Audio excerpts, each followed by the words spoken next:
Gun ban ipinatupad na sa BARM para sa nalalapit na parliamentary election.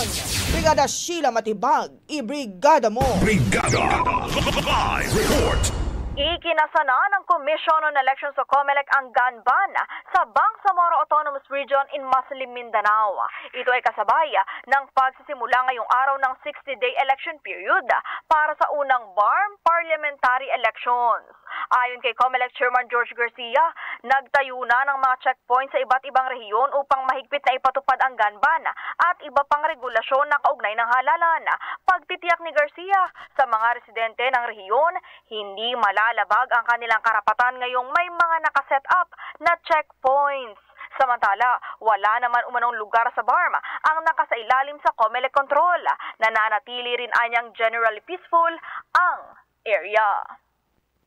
In the heart of changing lives, ako si Brigada Sheila Matibag ng 15.1 Brigada News FM Manila, The Music News Authority.